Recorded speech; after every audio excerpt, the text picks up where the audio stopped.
तो कहते हैं ना, बड़े भाग पायु सत्संगा। जब संस्कार जगता है तो संस्कार से ही भाग्य बनता है। तो भाग्य जगता है जब, तब सत्संग मिलता है। लेकिन सत्संग कहते किसको है?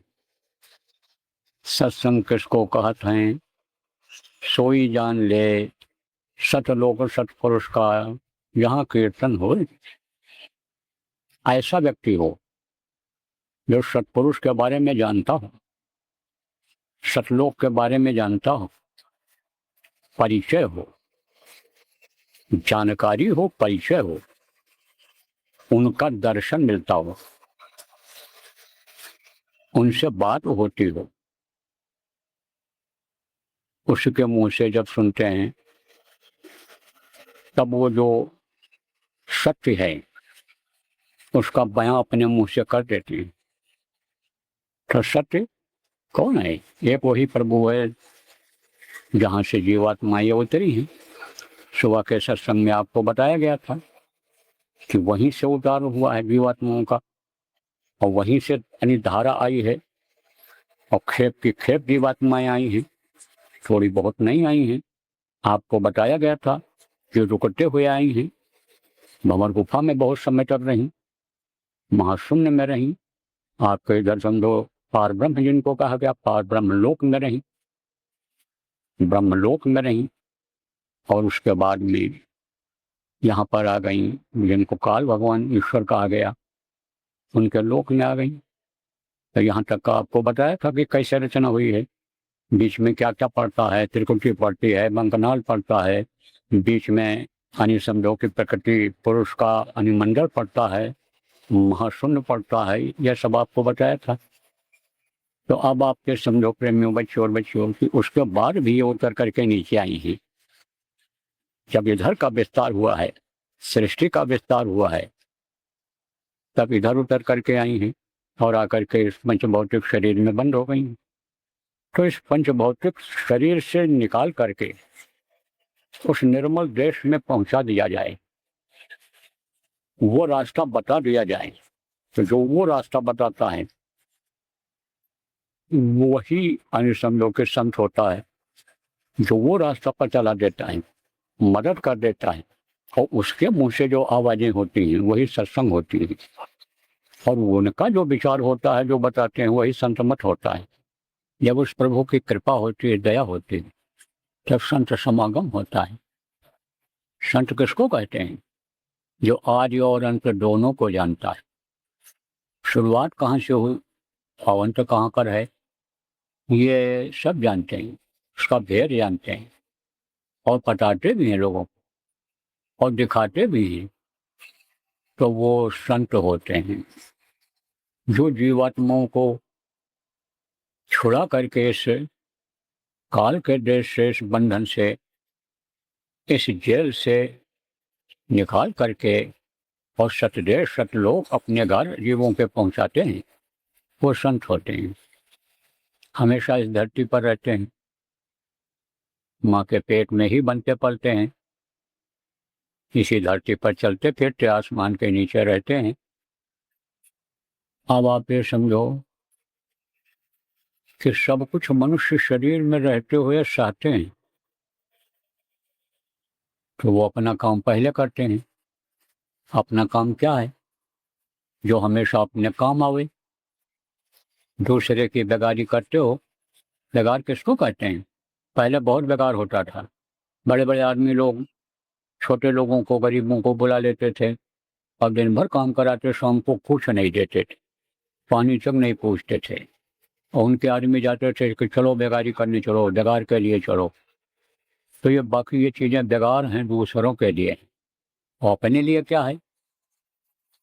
ये जो आपके काम आवे, वो धन, जिस धन को आप इकट्ठा करने में लगे हुए हो, ये जब तक जिंदा रहोगे भले काम आ जाए, लेकिन मरने के बाद ये काम नहीं आएगा। लेकिन ये जो आत्मधन है, ये जिंदा रहने पर भी काम आएगा, मरने के बाद भी काम आएगा। तो ये आत्मधन है। तो आत्मधन को इकट्ठा करते थे।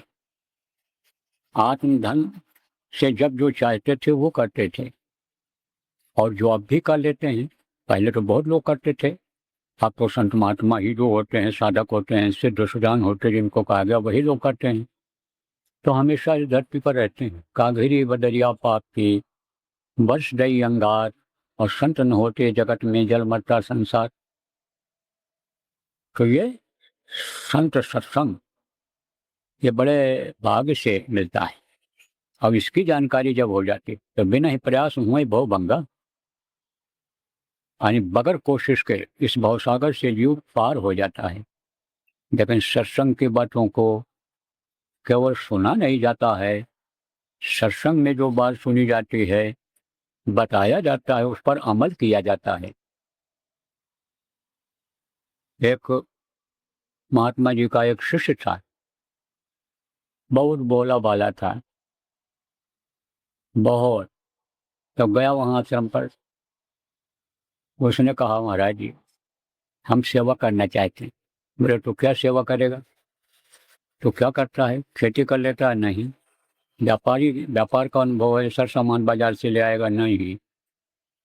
तो करेगा क्या? कितना पढ़ा लिखा है, क्या काम करेगा? तो बोला हम आपके घोड़े थे उनके, कहा घोड़ों की देख रेख करेंगे, उनका मल मूत्र साफ करेंगे, हम यहाँ रहना चाहते हैं। बोले ठीक है, रह गया। अब एक दिन गुरु जी उधर गए, देखे घोड़े बड़े तगड़े हो गए, मोटे हो गए, सर सफाई खूब है, बहुत सारी। तब उससे खुश होकर बोले कि तू कुछ पढ़े है? कुछ नहीं पढ़ा हूँ, हमारे बाप दादा कोई नहीं पढ़े, हम क्या पढ़ पाएंगे, गरीब आदमी, पैसा लगता है पढ़ने में। बोले अच्छा तुझको मैं पढ़ा दूंगा, एक एक लफ्ज रोज बताऊंगा तुझको, और तू उसी को याद कर लेना, बस धीरे धीरे सब सीख जाएगा, पढ़ जाएगा। जब ठाकुर साहब थे इधर बस्ती उत्तर प्रदेश में, बड़े आदमी थे, तो उनका एक नौकर था, गुरु महाराज का शिष्य था, टाट पहन लिया था, तो वो उसको अपने यहाँ रख लिए, सेवा करेगा हमारा। तो सेवा करता था, तो वो अंग्रेजी बोलते थे उससे, तो अंग्रेजी याद कर लेता था, संस्कृत भी बोलते थे, श्लोक भी, उसको भी बहुत याद किया। प्रार्थना बोलते थे, वो भी सत्संगी प्रार्थना बोलते थे, उसको भी याद कर लिए। तो जब कहीं दफ्तर में जाए, कोई काम के लिए बैठे, सुनावे सत्संग बढ़िया भाषा में, हिंदी अंग्रेजी बोल कर, तब लोग पूछें कि कहाँ से हो आप, कितना पढ़े हो, तब नाम बतावे, अपना गांव का नाम बतावे, और कहा हम विद्या विहीन हैं, विद्या विहीन, हम नहीं जानते, पढ़े नहीं हैं हम। कहीं रुपया पैसा लेना देना हो तो अंगूठा लगाता था, दस्तखत भी नहीं कर पाता, लेकिन सुनते सुनते उसको याद हो गया। जय गुरुदेव।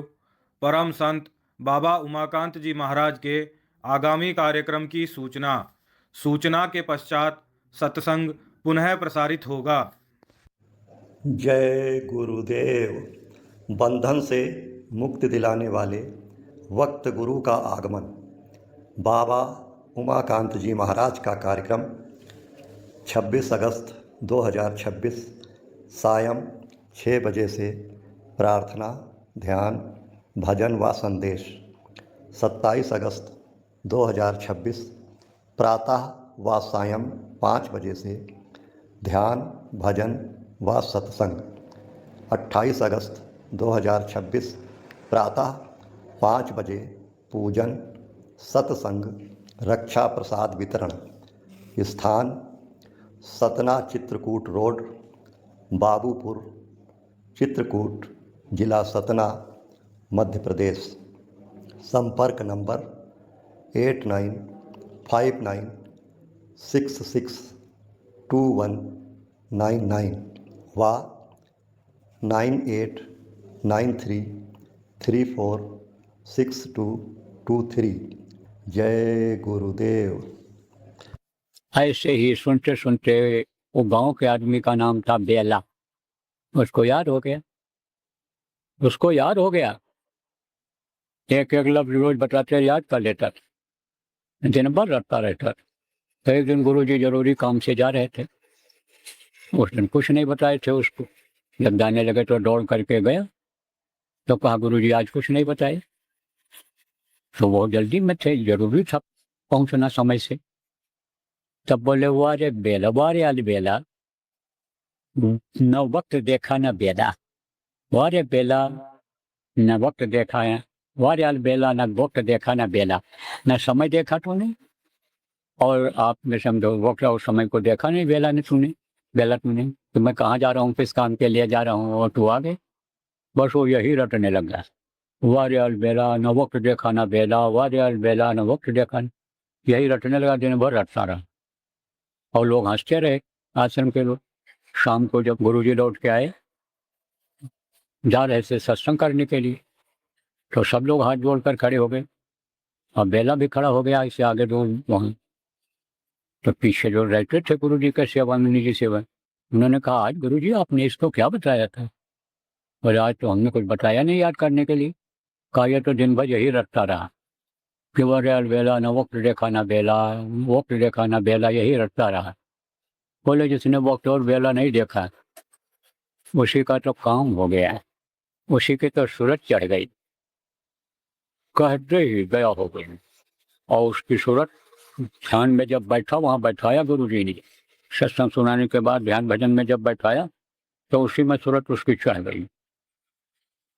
तो जिस पेड़ में फल लग जाता है उसकी डालें झुक जाती ही, दूर से ही पता लग जाता है। ऐसे ही साधकों का लक्षण होता है, साधक की पहचान हो जाती है, लेकिन हर कोई नहीं पहचान सकता है। साधक की गति साधक जाने, कहते हैं ना जैसे घायल की गति घायल जाने, ऐसे ही उसकी गति, उसकी चाल, उसका, उसकी पहुंच कोई साधक होता है वही जान पाता है, लेकिन लक्षण मालूम हो जाता है। तो अब लोगों को जलन होने लगी कि 4 दिन का ये आया चला और हम इतने पुराने और इतने दिन से सेवा कर रहे हैं, इतने नज़दीक रह रहे हैं, तो हमारी तो आँख खुली नहीं, ना कान खुला हमारा।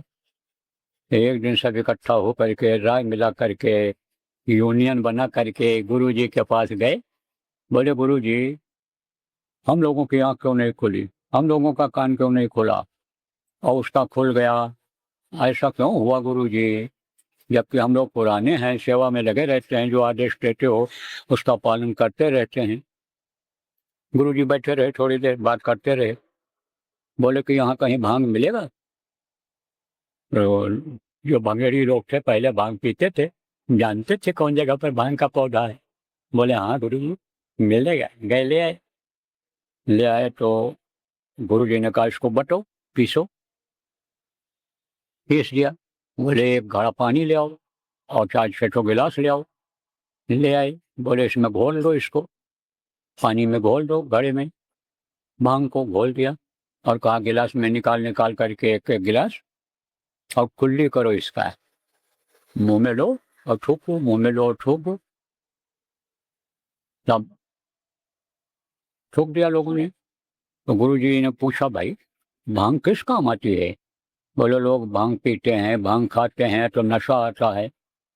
तो बोले तुम लोगों को नशा आया। बोले गुरुजी हंसे सब। बोले गुरुजी पीते तब तो हंसा, तब तो नशा आता। तब गुरुजी ने कहा कि उसने पिया जो बताया उसको उसने किया बेला नहीं, तब उसको नशा आ गया। कौन सा नशा आ गया। वो ऐसा नशा आता है कभी उतरता ही नहीं है, कि भांग भपूरी सोरापान उतर जाए प्रभात और नाम खुमारी नानका चढ़ी रहे दिन रात।